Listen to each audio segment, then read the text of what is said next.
Welcome back to Surviving in the Wild. This episode is all going to be about low mood, depression and grief, how they interact, how they cross over, how they don't. And we're going to have Charlotte from St Leonard's Hospice in to talk about it. She's got lived experience as well of mental health issues, but also works within both the mental health sphere of things and understanding bereavement and grief. So hopefully we can have a little bit of a understanding about that. We've got to move inside because it was raining. But other than that, we'll be still kicking back on some camping chairs to help you understand the different things around low mood, depression and grief. If you don't want to listen to the whole thing, that's completely okay. And so you can click on the link below and you can understand the support and services in your area. But other than that, enjoy. Interlude done. Today on this episode, we've got Charlotte. And Charlotte is from St Leonard's Hospice. How are you, Charlotte? I'm really good, Chris. Thank you for having me. I'm very pleased to be here. Do you know what a check-in is? Have you done a check-in before? Maybe, but maybe not called it that. Okay, so we do check-ins. I don't know if I do this on the other... I do this on the podcast. This is how we usually start a podcast. Okay. That's not me just plugging chat shit straight away. No. So check-in we do for like a lot of our groups, a lot of like workshops, so people can hear their voice in the room. Not just a, you're right mate, it's a proper how are you. So how are you doing today? How are you actually doing? You can tell me you're feeling awful, you can tell me you're feeling angry, or if you actually just want to be like, yeah, I'm okay, that's okay as well. Oh, everything's valid. I love that. I'm going to start using that. Everything's valid. Yeah, absolutely. No, I'm good. I'm fresh back off my holiday and just getting back into work. Where'd you go? Rhodes in Greece. Fabulous. Was it warm? It was perfect for me. It's about 17 degrees. 17 degrees. That's like my peak because I can still walk around and go and see all the history. Not too hot. Yeah, wonderful. So yeah, no, I'm good. I'm just readjusting back into real life and not holiday mode. And it's same with like school and stuff. Like I always that first week after like September holidays, September holidays, August and school summer holidays, where you just like you got your new timetable and you're just like. Oh, the fear, the timetable fear. Yeah, I remember that well. Same in work life though, isn't it? Effectively, try and make sure you have an easy Monday and Tuesday when you come back, and so then, this is what you're doing today instead. Double science. No, Charlotte is from St Leonard's Hospice. This episode is going to be all about low mood, depression, grief, how they interact, what's the crack with all of them, and give you a few tips potentially on how to manage. Right. Charlotte, what is your job first? So what do you do? How does this relate? Just so people are aware of what it is.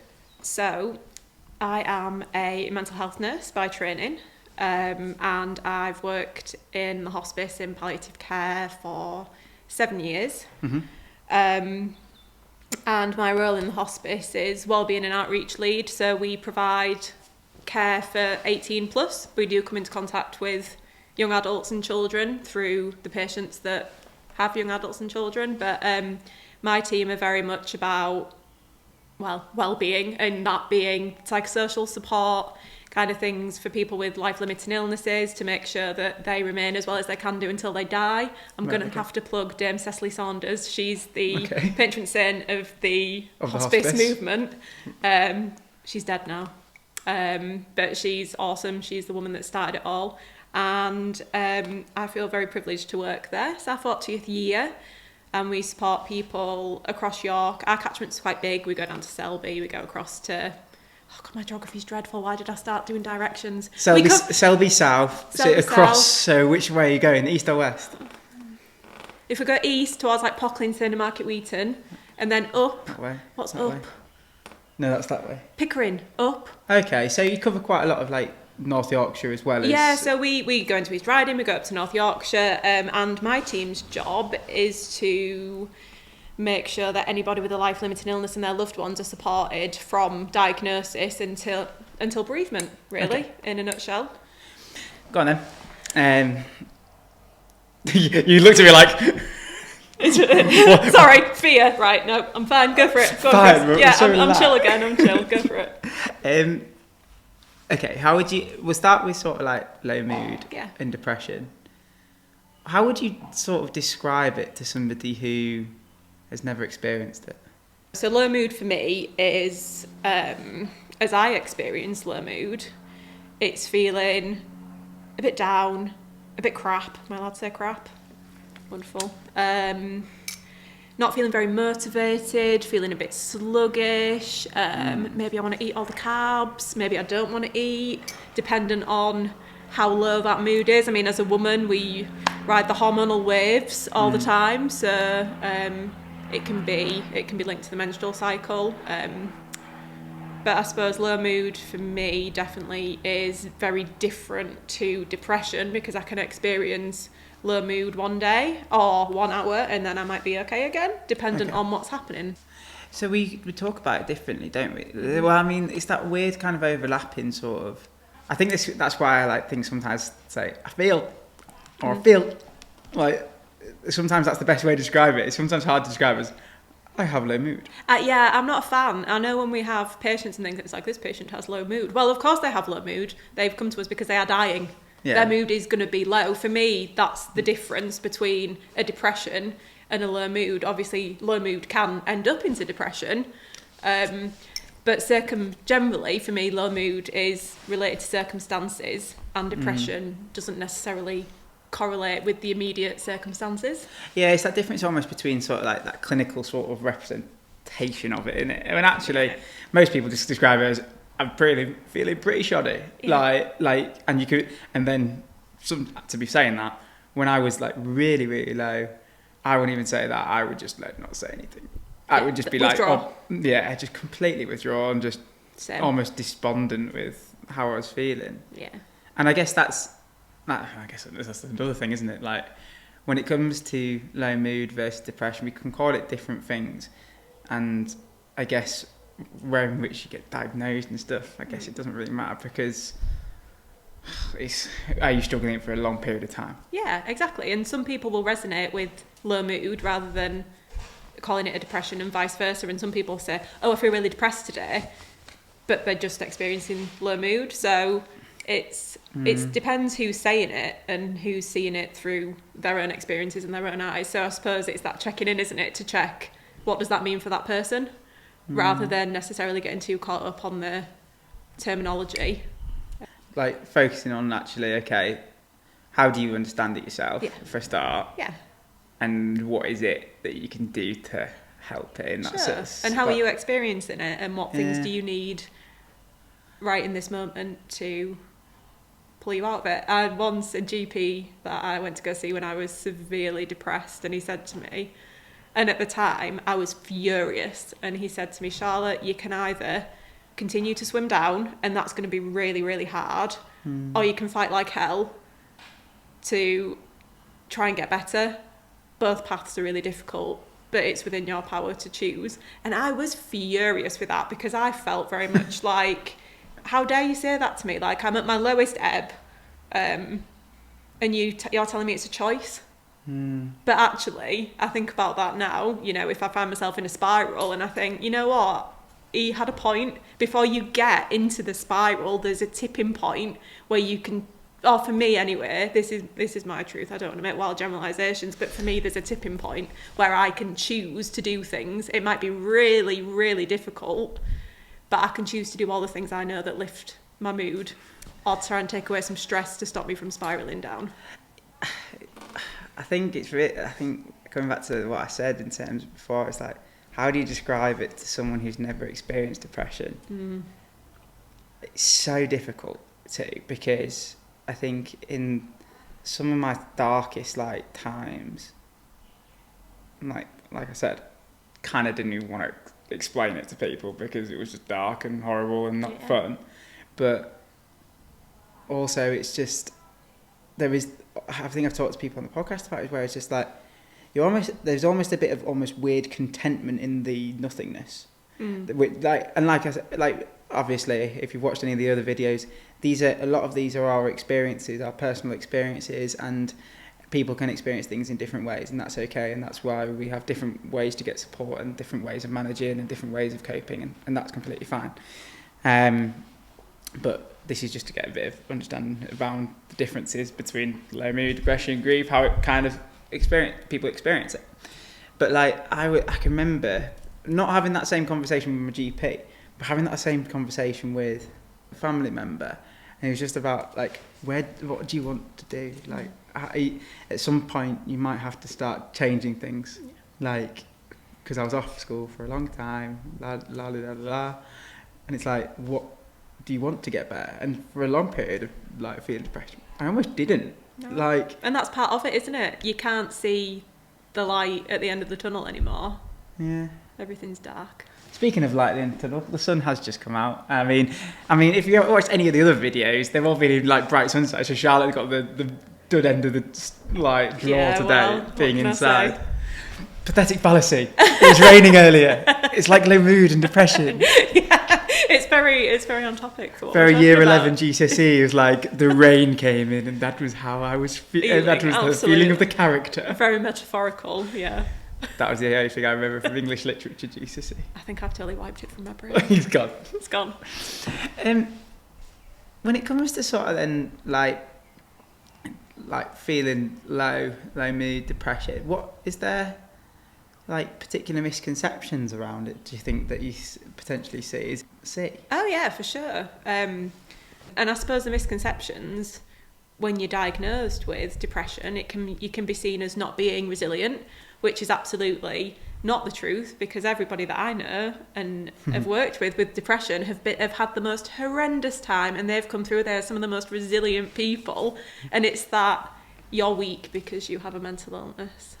It's that resilience of, okay, I maybe not be resilient right now to be able to go to work or go to school, But you're living, and that's the resilient part. I'm still here. I'm still here. And I think that's like, what, like, people go, what? How is that resilient? It's like, because actually I'm making there's a choice here of actually I'm continuing, of, like, things are hard, things are really tricky, but there are points where actually I have gone to the doctors, I have looked on a website, I have tried and understand different ways to get better, I have done these things, but then I have also just kind of, like, do you know what, I've got out of bed today, and that can be sometimes enough.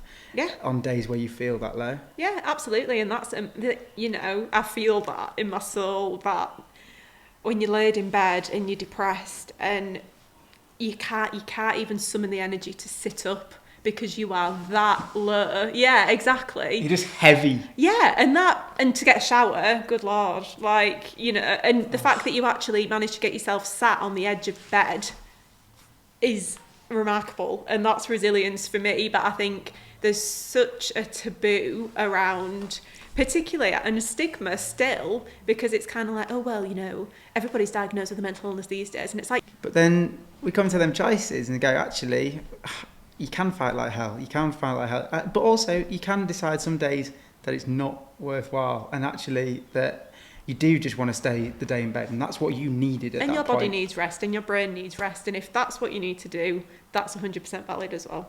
Where does then medication come into this? Because you mentioned medication earlier in terms of, like, I've taken antidepressants, and I did for years, but then I came off them about 5 years ago. I was probably on them for about 6, and then came off them about 5 years ago. Yeah, that's amazing. What are the points?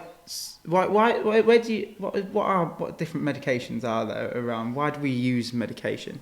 So I guess, for me, I started on medication pretty much as soon as I transitioned into adult services from CAMS. For me and my family, there's a lot of generational trauma, and I at the time didn't understand that. I just thought that mental illness ran down the female line because that's what I could see and that's what I knew. And my nana was on medication, my mum was on medication, my sister was on medication, my auntie was on medication, most of the females have been sectioned or nearly sectioned at some point. So I kind of was like, well, obviously I'm mentally ill too, therefore I need the medication. And because I was so low, I was willing to try anything. Fast forward 17 years, and medication is only a small part of what keeps me well, but having come off it, switched medications over the years, and been on medication through that, and supported to do that. You know, if medication's right for you and you need to take it, that's okay, but it's not going to be the whole answer. It might help. It's only a small part, and in terms of, like, they always used to speak to me about the stress vulnerability bucket. Is that even still relevant and current? Do we still talk about that? Yeah, I think it's good. So it's a hole for your bucket. Yeah. To help manage that.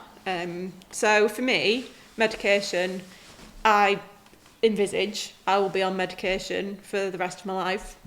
I might change my mind at some point, but I think if you broke your leg, you'd have a cast. If there's something that can help your mind. This is going to sound really weird. I got run over by a tractor when I was like 14. The trailer, anyway. Oh my goodness. And I was like, anyway. But I broke my shoulder blade and went to the hospital. Tyre tracks down me. I did not expect to be speaking about this on this video, but got thingy down me, and I needed a sling and I needed operation on it. I see that was the medication that at the time, and then painkillers because the pain was unbearable. Yeah. And that was the medication I needed to get my shoulder blade feel safe. Soon as the shoulder blade started to heal and started to get better, I could take the sling off. I could stop taking the medication. But I still had loads of physiotherapy to do because I'd kept my arm like this for ages. Yeah. And I almost see it as the same thing. It's like the medication I used to take, so SSRIs, what is it, serotonin, what is Selective serotonin reuptake inhibitors. Oh, look at that. Boom, trips off the tongue. There we go. They acted when I was in a really, really bad way as to keep me sort of on level. Like, they kind of acted as that crutch, acted as that sort of bandage, that be able just to keep me going. And actually, the things outside of that, actually after, are the things that now keep me well. Doesn't mean I don't have bad days still. Yeah. Like, for my neck, I'll need the crutch back if I have less than 6 hours sleep. Like, don't get me wrong. I was going to say, would you take medication again if the need arose? Yeah, I don't have any, I don't feel stigmatised to have taken it or to not take it now. For me, I think you've got to take it on a day-by-day basis in terms of what's good, what you think's right for you. We're all adults, all young people. We all have human choices, and actually, like, some people may take paracetamol when they've got a headache. Some people might drink some more water, and there are different choices. Yeah, exactly, and whatever's right for you at the time. But it's never going to be the whole solution, I suppose, is it? No. And I suppose that's the important thing that I didn't understand as a young person, that I now understand as a racing towards middle-aged person. Racing? No. That gets more scary than depression. Yeah.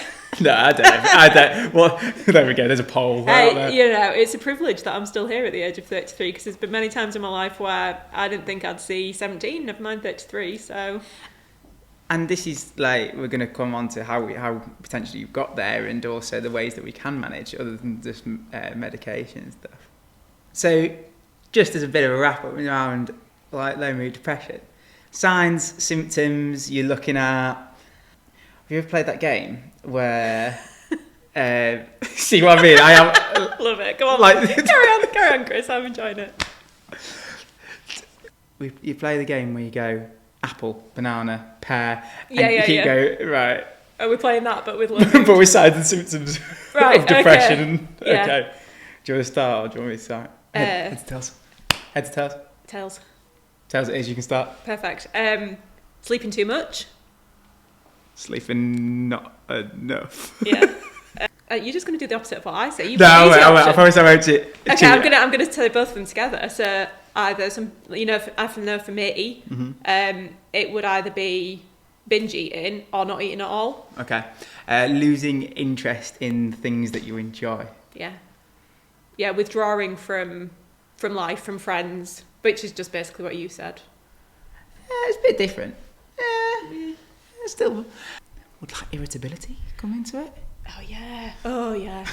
Yeah, I try and forget about that one. Yeah. I get, when I'm unwell with depression, I get quite catatonic, and by catatonic I mean... I'm so glad you started to explain catatonic. Yeah, so like I'm just a shell of a person. Like I can't do anything for myself. I can't speak. I'm literally just a body without a soul, so to speak. You know, I have to be washed, fed. You know, like regressing almost. That was going to take mine. That was going to be my like kind of reduction in sort of like hygiene and potential things that keep, like, I don't know, not brushing your teeth, not going showering, not doing them sort of things that we kind of need to do because you just feel like you can't. This is the saddest version of this game I've ever played. Concentration. Yeah. Lack of concentration, not being able to, like, for me, I'm an avid reader, but when I'm low or depressed, I can't read. That's interesting. And I sometimes struggle to listen to Audible, even if I'm really bad, or to podcasts and stuff, and I love podcasts. It's just too much. It's like sensory overload. I've been trying to stop not reading. I'm not a very good reader anyway. I've never been, like, good in terms of concentration levels for a period of time. But, like, I find that I've been trying to stop myself just constantly putting in, like, podcasts and music when I'm going places. Distraction. Yeah. Trying to be more mindful I'm just in being the like, moment. I'm cycling on my bike and this is the world. Dee, dee, dee, dee, dee. And then I'm like, when I'm at home, not doing the washing up with music on in the background, just doing the washing up. Trying to do mindful, like not disassociating. That's another one, disassociation. Yeah, I'm really good at that. Yeah. And just when we'll talk about the signs and symptoms, lots of these things we can experience in that sort of low mood bracket as well. We can fall out of love with a hobby. We can, do you know what, have one of them like duvet days where you don't shower and you don't do anything, and it doesn't mean you're depressed. But it's just a day, isn't it? It's just one of those days. Yeah. I think it's when we see these signs and symptoms and we see them for over a period of time. I think that's when it's like, oh, what support and what help can we go get? Good grief, Charlie Brown. My mum always used to say that to me. Good grief, Charlie Brown. From is that Snoopy? Anyway. Yeah, don't know. What's grief? How's it different? So it's massively different, although it can have some similarities. For a start, is it a mental health condition? No. Grief is a universal experience that we all will have to go through. Mm-hmm. And there is no pill that you can take away your grief, although it may feel, and also if you already are predisposed and have mental health problems, it can trigger your mental health problems to be worse. It can be a trigger for things, but grief itself, I mean, there's some like lovely quotes about like how grief is like the byproduct of loving someone so much and then they're gone. So it's a privilege to feel grief because you've been able to love someone that much that them dying. And I mean, grief doesn't necessarily have to be about someone dying. Grief can be in estrangement. Grief can be in losing a pet. You know, we all feel all sorts of grief. Grief can be getting diagnosed with a chronic illness and not being able to do the hobbies that you used to love. But it's all a universal experience that we were all going to go through at some point if we haven't already. We've just talked about some of the stuff around depression and low mood. What is the sort of similar things first? So you could be, I mean, I think immediately of Elizabeth Kubler-Ross, whose work was like in the 70s, 80s. I'm not a bereavement specialist, but I do work with bereavement, and she spoke about the 5 stages of grief. You heard about the 5 stages of grief? Right, this is what I wanted to talk about. Is it a thing? No. Okay. Nobody that I've ever met or any grief that I've gone through has fit a model. You do not move from like depression, bargaining, anger, whatever the other two are, done, I'm finished grieving. Oh, tick. Yeah, tick. So complete. I'm okay now. I just got in my head, you remember, oh, you're probably too young for Sega Mega Drive, but when you won Sonic. How old do you think I am? In your 20s? Yeah, I still know what Sega Mega Drive is. Yeah, so you know, like when you completed a Sonic level and it made that noise, like tick complete, my grief. Yeah, no, that's not, you will ricochet between anger, bargaining, depression. And all at once. Yeah, all at once, all in the same minute, in the same hour of the same day. You will feel angry because someone you love has gone. You will feel irritable. You might not be sleeping. You might not feel like eating. that is okay. That doesn't mean that you are mentally ill. You are experiencing loss. And my bereavement coordinators always talk about the well. So when someone dies, you're at the bottom of the well, and as time goes on, and time isn't the greatest healer, your grief doesn't get smaller. Your life grows around your grief, so your grief stays the same, but your life grows around it. So that's a load of rubbish when people say, oh, well, time's a great healer, because it ain't, in my experience. So when you first lose someone, you're at the bottom of the well and you're looking up, but then, you know, you do the tasks, to talk about the tasks of grief, you know, so like the funeral, you know, getting the support from your loved ones, getting support from, you know, there's lots of stuff available on the internet now. You know, sometimes people just need to be told that they're not going mad. This is normal. This is a normal response to grief and loss. However, there's a point where it tips over if you are starting to feel suicidal, if you haven't been able to get out of bed for weeks and weeks. When does grief then fall into then a mental health condition? So you mentioned when, like, maybe a bit more when you start feeling suicidal, when you haven't got out of bed. Yeah, when you aren't able to participate in life. And, you know, I think if, you know, someone who's bereaved is going to be sad and is going to be upset, and that's okay. And 60% of people that are bereaved don't ever need contact with other services, because they get their main support from their friends and their family and people just listening and validating that experience, because it is horrible when someone you love dies, or when you have, you know, when your dog dies, or, you know, anything like that. I suppose if you're already predisposed to mental illness, you that might trigger a mental health episode for you. So I suppose what that looks like is what it's typically looked like in the past for them. Grief often looks similar, but not the same. What I would say is, if you feel you're struggling with a loss, there's lots of places, you know, that you can look up on the internet with, you know, support. You can go on the link in bio and find the different support in your area. Absolutely. And there's some great charities that do great work with children and young people who have been bereaved. What you often find is, as well, if somebody's lost someone, it also brings up previous losses, whether that be bereavements or other losses, and how someone responded previously is quite a good indicator of how they will react in the future. This is my take on it. So, like, I've lost grandparents and I've lost friends, which is obviously really hard and what have you. And like you said, grief can come in different forms and stuff.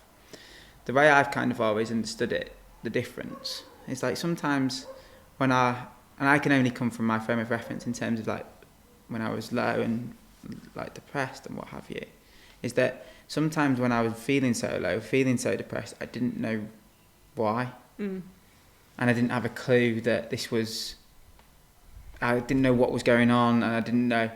Is it a misconception to say that sometimes with grief that actually you've got a reason to be sad? Sure. And it's circumstantial, isn't it? That's the difference, because depression doesn't always correlate. You can be having, on the outside, the best life in the world, which is what it must be like for people looking into my life. And then, what's she got to be depressed about? You know, she's a professional, she's got a wonderful husband, son, massive Newfoundland dog. What's she got to be depressed about? And that's, you're totally right. You've hit the nail on the head there. That's the difference. So with grief, you've got a very solid reason to be feeling all those things. Whereas with depression, you might be able to point back to any trauma that you've had in the past, but currently everything's okay. So why am I feeling like this? And it's then when grief falls into that depression and stuff, when actually you haven't been able to manage the situation. It's been triggered by something, and naturally you've gone into that deeper, darker, and everyone's going to experience grief in different ways. Absolutely, and actually you might want to just hide from the world for a bit, and you might not want to speak to people about it. Or some people want some normality and just want to crack on. Prolonged grief disorder, that's what I was talking about. So we got there. If the signs, I don't want to pathologise grief, but I am going to say signs and symptoms of grief, if they continue longer than 6 months to a year, as in the initial shock and distress of when you first lose someone, then you can be diagnosed with a mental illness called prolonged grief disorder.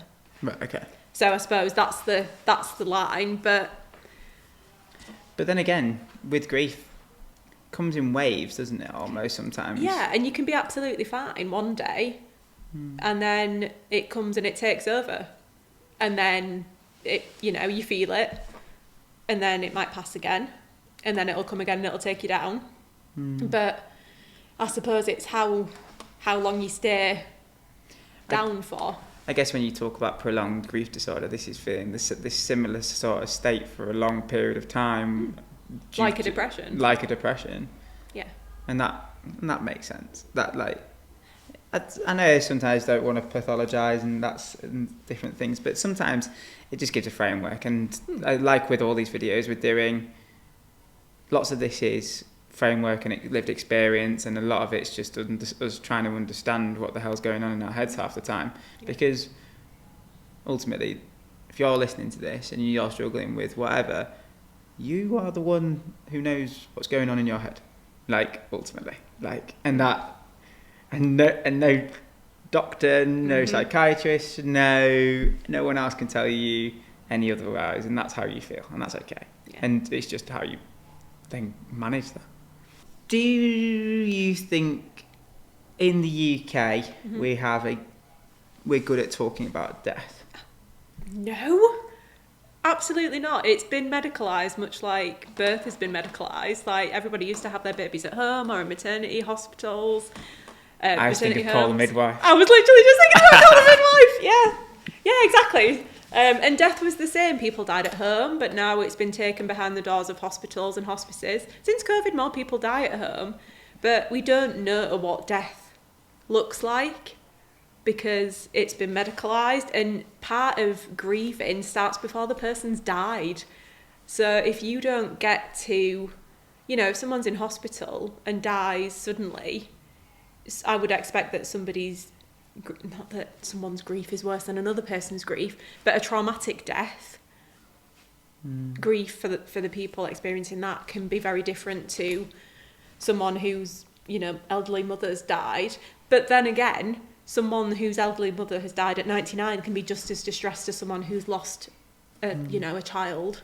We're all individuals, we all have different experiences, and people feel so guilty. Yeah. I've said to so many people in my career, that's totally normal. A lot of people initially feel relieved that their loved one is no longer suffering, particularly people that get access to palliative care and hospice care. If they've been unwell for a long time, it's sometimes a blessing that they're no longer struggling, and people really struggle with that guilt. How rude. How rude of them doing work. Do they not know what we're doing? Gosh, should have sent out the beacon. And that, because that relief in itself, there is that shame, isn't there? I think that it's the shame with low mood and depression because you don't want to be a burden on people. But then there's that shame for then grief then that is shame, yeah. It always gets its way in there, doesn't it? But there's no need to feel that shame, and sometimes people just need to be told that is okay. If you feel relieved when your loved one has died, that is valid, that is okay, that is human. If it takes you a few days to process and then you break down, that's okay. You break down straight away. You punch a wall. It happens. There's no right way to grieve. No, absolutely not. And everybody grieves totally differently. And, different cultures grieve so much better than us. Yeah. Do you know what? There was the bill, wasn't there, in Parliament not so long ago around sort of assisted dying, and whatever you think of the outcome, whatever it is, I'm not talking about that, but what I enjoyed about the whole thing was the fact that we actually started to have a little bit more of an open conversation about death. I think we really struggle. I think we shy away from it, and I don't. The reason we shy away from it, I don't know. I'm guessing, I think it's because we shy away because we really it's really hard for us to talk about. It feels uncomfortable, right? Yeah. Yeah. Even as a professional who deals with death on a day-to-day basis, I've seen a lot of dead bodies. I've cared for a lot of people after they've died. It's a totally different experience for me seeing my granddad dead, because there's that, not that there's no emotion attached to it, but almost I'm desensitized to death because I need to be for my job. You know, it's always sad, and it's always really sad when families are sad. So much compassion and empathy, but it's like every person that's come on this YouTube channel. Everyone who's come on who's like a clinician or mental health professional, lived experience, it's like there's boundaries that we put in place to be able to work with people. Like if we were so empathetic with we wouldn't be able to do our job like half the time, because we need to be able to kind of go, okay. You have to put up some walls to protect yourself. Yeah, and also to protect the people that we work with. Yeah. Like, imagine if I were dropping, like, a young person came to me. There's an element of I can tell them that I've had a bad day and tell them that I've struggled with my mental health. But there's a difference between going like, yeah, I struggle with my mental health. This is how I manage it, and then going, oh, doing a big old trauma dump. Can you support me? Yeah. Like, that's not what it's there for. I think it's sometimes we can use lived experience to be able to inform how we support people, but also recognising that there's barriers and there's boundaries boundaries that put in place so we can support people better, I think. Yeah, exactly, because if I fell to bits every time somebody died, I wouldn't be very effective at supporting the people whose loved one it was. But don't get me wrong, when you get to know people really well and they die, it's really sad, but it's not appropriate for me to be sobbing or, you know, because that's someone's brother, dad, absolutely. Mum. Like, who am I? Like, I'm there to serve them, you know. But it doesn't mean that I might take myself off and have a little cry, you know,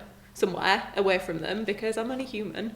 Coming back to sort of as in terms of us mentioning boundaries and stuff, I think that's where we find it's like a struggle to talk about death, because I think sometimes people feel like they need to fix things, and they feel like they need to be like, even when you're supporting people, whether it be with low mood, depression, whatever it is, like if someone's bereaved or like is going through grief, you don't have to solve everything. No, it is exactly the same as that. You listen and you validate, and it's almost like what I try and get into the habit in my day-to-day life of doing is, do you want to vent and you want me to listen, or do you want me to help you find solutions?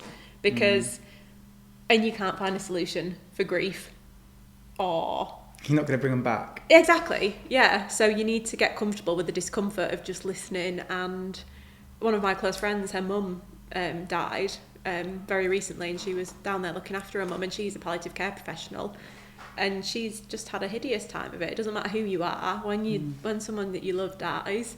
So, you know, just a little check-in every day, like, how you doing? And, you know, she'll come back to me and say, absolutely terrible, love, how are you? And it's like, I'm sorry that you feel like that, but that's totally natural. And that's across all mental health issues and grief, because they are separated, because it's a human experience, like we said. Yeah. But that's the same thing. Just because there's crossover doesn't mean that we'd have to deal with it differently. We can just listen to people, validate what's going on in their lives, and try and help them to go, okay, yeah, that's a bit rubbish. Yeah, that's a bit shoddy. Yeah, absolutely. And you don't need, you know, the only person that you can save is yourself. But sometimes it's really good to have a big old vent to a friend, knowing that there's no judgment. Yeah. And I think that's the same across mental health problems, grief. People are very, very scared of people that have lost someone. You know, I've worked with people who've lost their husbands young, and they describe as a widower. People will cross over the road so they don't have to talk to him, because like, oh God, he's going to talk to me about a dead husband. It's not contagious, like. I know.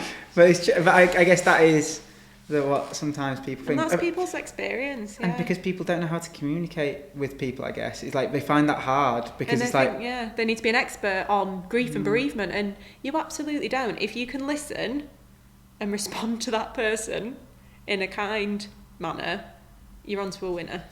Is there any other ways then that would be really positive to ways to approach conversations, or what things you can do to help somebody who is going through grief, other than validating that emotion and going, yeah, I'm here for you, that's rubbish? Yeah, and I think it's as simple as that. It doesn't have to be, yeah, it's nice to send a card and flowers. It depends what your love language is, right? For me, it's acts of service. So if I'm grieving, I'd really appreciate someone coming around with like a meal for me to... I was just about to say, I'll bring you some banana bread. Yeah, absolutely, something like that. And, or if we find a lot in our charity shops, people will come in and donate clothes from people that have died, and the volunteers might have, and the people that work in the shops might have they might be experts by experience, but they're not trained bereavement professionals, but they support a lot more people than we probably see in the hospice, because it's just that compassionate communities, that human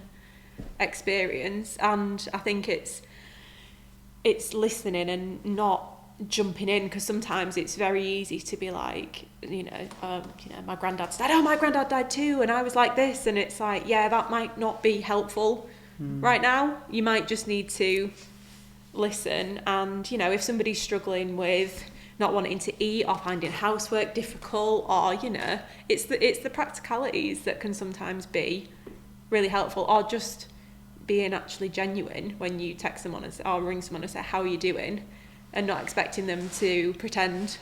Yeah, and it goes back to, I think it's going to be different for different people, and just having that honest and open communication around.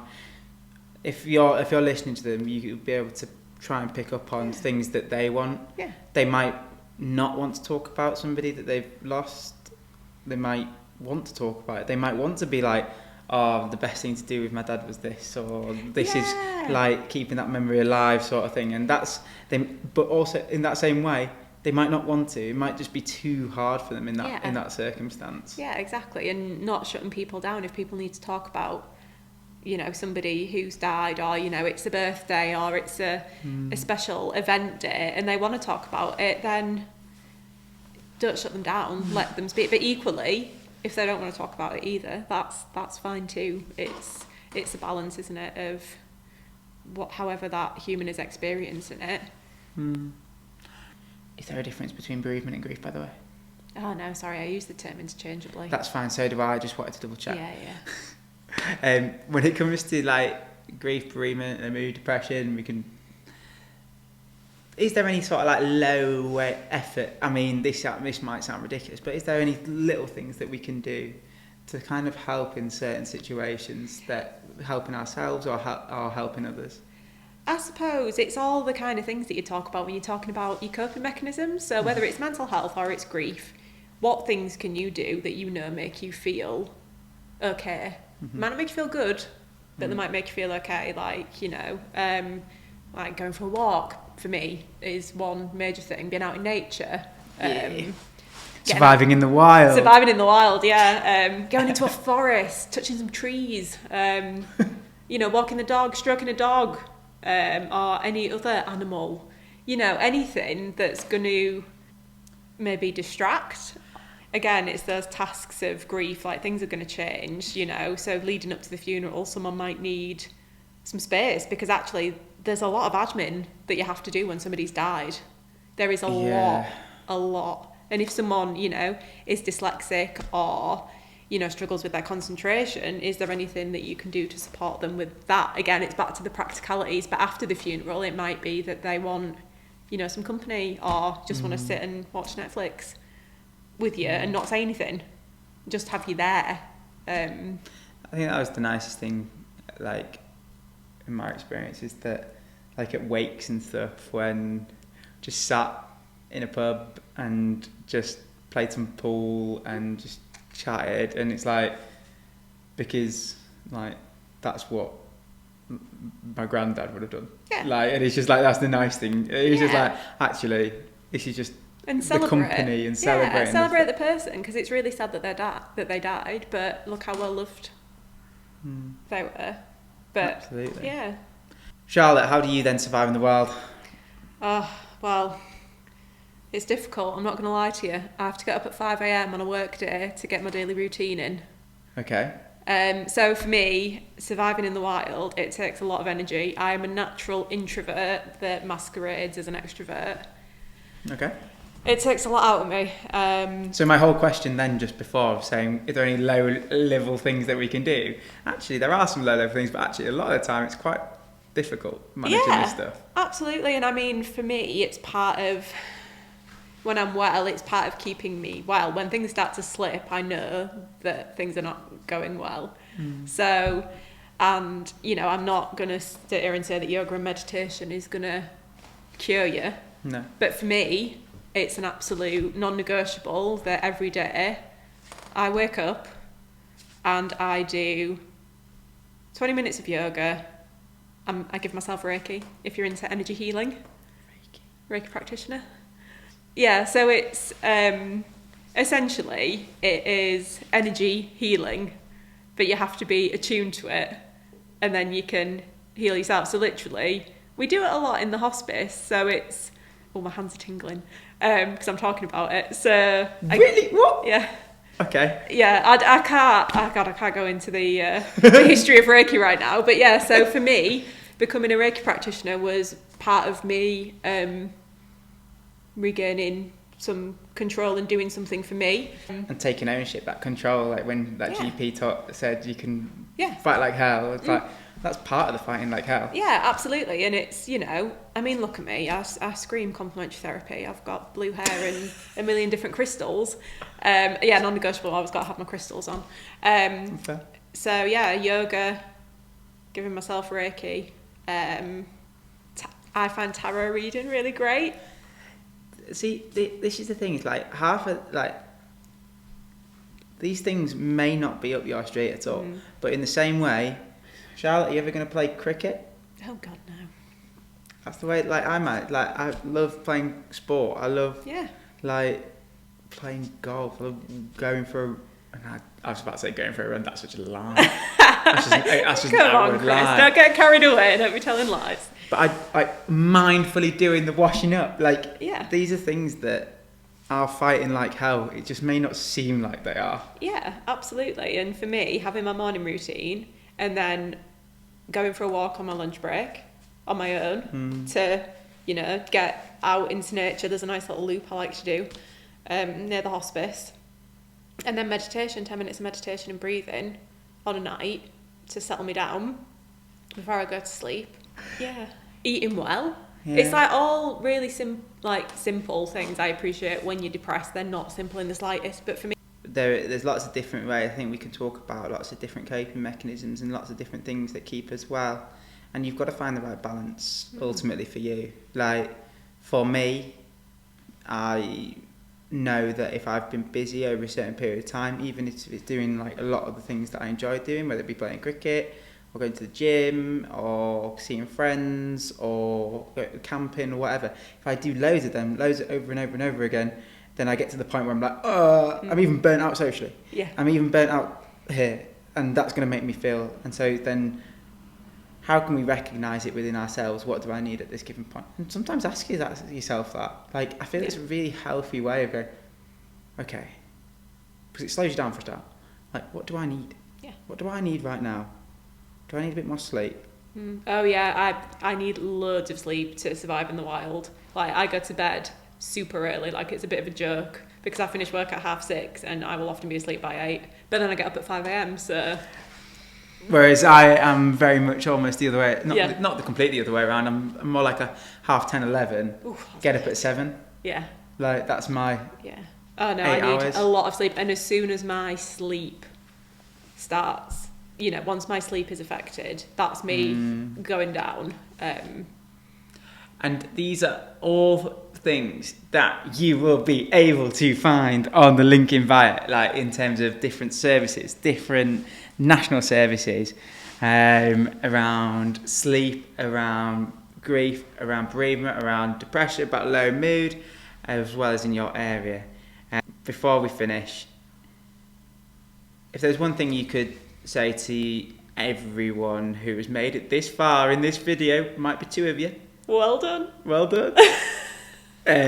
What would you say to them? What would you say? What would you want them to hear? What would I want them to hear? Can be around low mood, depression, or managing, or grief. No matter what your brain is telling you, you're not ever on your own. There is always someone that understands and that can help you, even when it feels like you are the only person in the world going through it, whether that be low mood, depression, grief. And don't ever let anybody tell you what you can and can't do. But yeah, and you know, you can get help, and you can have a really great, fulfilled life and struggle with mental illness. And I think we are living proof of that. I'd say so. And whether you're right on the start of trying to understand what it is that you're going through, in terms of if you are struggling, or if you're doing this sort of like a little bit of research and watching this video for a friend. Like, people are at different stages, and you accessing maybe services for the first time, or being on the waiting list for a service, like, these are all different points, but there is still trying to understand what it is that helps you understand what's good for you, what helps you sleep, what helps you, gives you purpose, what helps you get through the day sometimes. And sometimes just getting through the day without doing them things before it is enough. It doesn't last forever. Yeah. As much as in the moment you feel like you're gonna feel horrendous forever and it's not worth it. Like, I remember I always used to think to myself, okay, so I feel like this now. If I still feel like this, you know, when you're really suicidal, you know, if I feel like this now, review it in a day, review it in a week, review it in a month, because death's permanent. How I'm feeling now, realistically, even though it feels it, isn't going to last forever. So, you know, like we were saying, in terms of the waves and ebbs and flows. Yeah. Death is downs. forever, so just give it a bit of time. I found that helpful. Might be a bit dark. But it's only dark because we don't have a good relationship with talking about death. Arguably, I don't know. Thank you very much, Charlotte, for coming on. Wonderful. Now I just hope that it's recorded. That wasn't as scary as I thought it was going to be. It's fine, isn't it? Yeah. Hope you found some value in that, whatever we've just dribbled on about for the last 45 minutes or whatever. But ultimately, like I said, it's all about finding you the support. So that's why the link is below. You can go click on it, or you might have the other videos flying around at some point here. But as the thing that YouTubers, people say, like, share and subscribe. But ultimately, pass it on to a friend, pass it on to a family member, pass it on to someone that you might know that's struggling. Because ultimately, we're out here just trying to help other people. And we're not trying to sell you anything. We're not trying to get anything out of it other than bettering mental health for young people and the people that support them. So if you can do that, then great. Thanks, guys.